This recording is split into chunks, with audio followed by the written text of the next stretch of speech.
Je suis ravie de vous retrouver pour votre production de la semaine. C'est la deuxième de ce mardi 12 mai. C'est à l'international. Bienvenue à tous.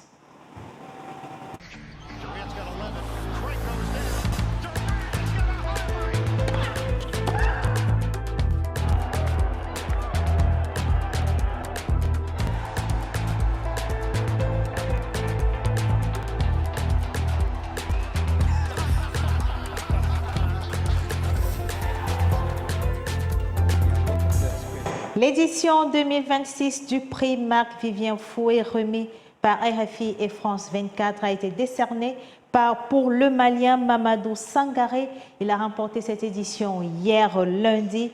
Le milieu de terrain des 100 et or a été largement plébiscité par le jury. Il a récolté 313 points, dévançant ainsi le duo sénégalais Lamine Camara de l'AS Monaco et Moussa Niakate de l'Olympique lyonnais, respectivement 94 et avec respectivement 94 et 84 points. Eh bien, le gardien burkinabé Hervé Kofi du SCO d'Angers a échoué au pied du podium. Le Malien est l'un des grands artisans de la saison exceptionnelle du RC Lens, qui est aujourd'hui solidement installé à la deuxième place, qui, bien sûr, lui ouvrira la porte de la Ligue des Champions l'année prochaine. L'entrejeu, dans l'entrejeu, l'aigle malien est partout. Récupération, distribution, percussion, bref, il sait tout faire ou presque. Une omniprésence dans la construction à laquelle ses statistiques personnelles, 3 buts et 4 passes décisives, sont loin de rendre justice. C'est d'ailleurs ce qui a pu conduire le jury des trophées UNFP à porter son choix sur lui au détriment de son partenaire Thauvin, lui qui totalise 10 buts et 5 passes décisives dans la course au meilleur joueur de Ligue 1. À seulement 23 ans et pour sa première saison en Ligue 1, eh bien, le natif de Bamako devient ainsi le premier joueur malien à décrocher ce prix. Il est aussi d'ailleurs le 3e Lensois à le remporter après Gaël Kakuta et Seko Fofana. Pendant ce temps, la cérémonie des trophées UNFP a été également décernée les meilleurs en Ligue 1, Ligue 2 également. Il s'agit d'Ousmane Dembélé qui a été décerné meilleur joueur de Ligue 1 de la saison. Pour l'attaquant du Paris Saint-Germain, c'est le deuxième sac pour la deuxième année consécutive. Nommé aux côtés de ses coéquipiers Nuno Mendes et Vitinha, ainsi que du Lensois Florian Thauvin et du Marseillais Mason Greenwood, Ousmane Dembélé a une nouvelle fois été adoublé par ses pairs de Ligue 1. L'international de 28 ans devient alors le 5e joueur à conserver ce titre. Dembélé, 28 ans, a pourtant vécu une saison moins faste en Ligue 1 que lors du dernier exercice, avec 21 buts, 8 passes décisives en 29 matchs. Parfois blessé, parfois ménagé. Il n'a disputé que 960 minutes, soit 20 matchs, presque 2 fois moins qu'en 2024-2023, avec 1736 minutes, ce qui a logiquement impacté sa productivité de 10 buts et 6 passes décisives cette saison. Le Parisien reste toutefois le joueur le plus décisif par 90 minutes, d'ailleurs buteur toutes les 96 minutes et dangereux du championnat. Il a d'ailleurs également remporté le trophée du plus beau but de la saison pour son enchaînement et son club et son lob face à Lille, 3-0 le 16 janvier dernier. Outre le Parisien, les trophées UNFP 2026 ont aussi sacré plusieurs autres joueurs et joueuses de Ligue 1, Ligue 2 ou encore de Premier League. Et cette édition a aussi mis bien sûr à l'honneur son coéquipier parisien Désiré Doué comme meilleur espoir de Ligue 1. On note aussi que Robin Ressard du RC Lens a aussi été désigné meilleur gardien de Ligue 1, mais aussi des arbitres et des entraîneurs ont aussi été distingués.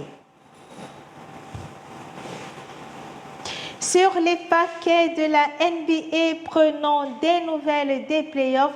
On avait 2 rencontres qui se sont disputées dans la nuit de lundi à ce mardi matin. L'avance des Detroit Pistons a été effacée. Le numéro 1 de la conférence Est, menait de 2-0 et bien contre les Cleveland Cavaliers au deuxième tour des playoffs NBA, mais ces derniers ont égalisé à 2 victoires partout. Après un premier succès de 116-109 samedi à domicile, ils se sont cette fois imposés 112-103, toujours à domicile. Donovan Mitchell a brillé avec Cleveland.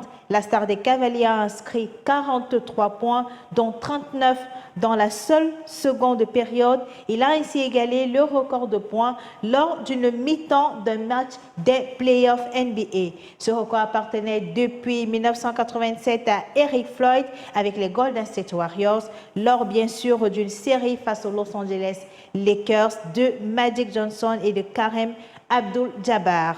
Au shoot, Donovan Mitchell a été à 50% de réussite avec un 13/26. Il a beaucoup tiré à longue distance d'ailleurs avec un peu de succès, 4/12 au total. Autre Donovan Mitchell, eh bien, les Cavaliers se sont également appuyés sur James Harden, auteur de 24 points et 11 passes décisives, soit son 40e double-double en play-off. Et bien sûr, c'est Evan Mobley qui a marqué 17 points, mais a surtout brillé en défense avec 50 et 3 interceptions. Dans les rangs des Detroit Pistons, Caris LeVert a été le meilleur marqueur avec 24 points. Cade Cunningham, la star de l'équipe, a inscrit 19 points. C'est d'ailleurs la première fois depuis le début des playoffs qu'il marque moins de 20 points dans un match. Les deux équipes vont donc se retrouver demain, mercredi à Détroit, pour le Game 5.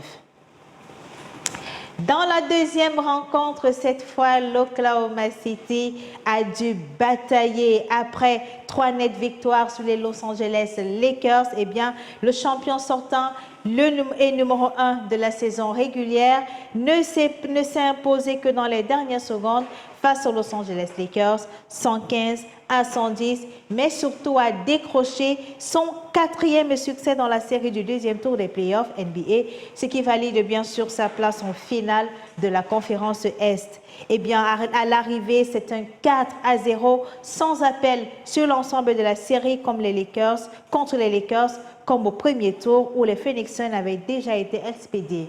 En finale de conférence, eh bien, le Thunder va affronter soit San Antonio Spurs de Victor Wembanyama ou encore les Minnesota Timberwolves de Rudy Gobert qui sont dos à dos, 2 victoires partout. Dans cette rencontre, Shai Gilgeous-Alexander et Mitchell ont été les 2 hommes les plus forts de leurs équipes, avec respectivement 35 et 38 points marqués. Holmgren, lui, en a inscrit 16. Pour les Lakers, un trio de choc a œuvré. Rice, 27 points. Rui Hachimura, 25. James Jackson High a également apporté sa contribution avec 18 points. Malheureusement, cela n'a pas suffi à vaincre le Thunder. LeBron James, dont l'avenir est incertain à 41 ans, s'est démené avec 24 points et 12 rebonds, mais a fini par céder face aux champions en titre.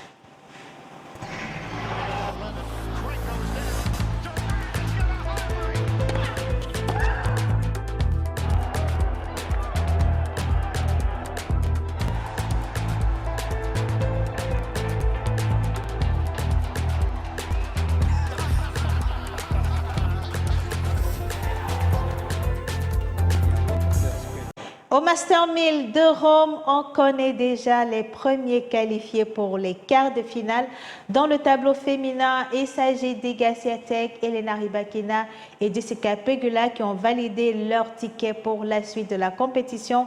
Iga Swiatek, malmenée lors de son premier tour en 2h45 de jeu, eh bien, s'est montrée plus expéditive par la suite. Face à Naomi Osaka, eh bien, la Polonaise s'est procuré 13 balles de break, 7 converties. Elle a eu besoin juste d'1h20 pour conclure la rencontre en 2 manches, 6-2 et 6-1. En quart de finale, la Polonaise sera opposée à Jessica Pegula qui, elle, de son côté, a disposé de l'Autrichienne Anastasia Potapova.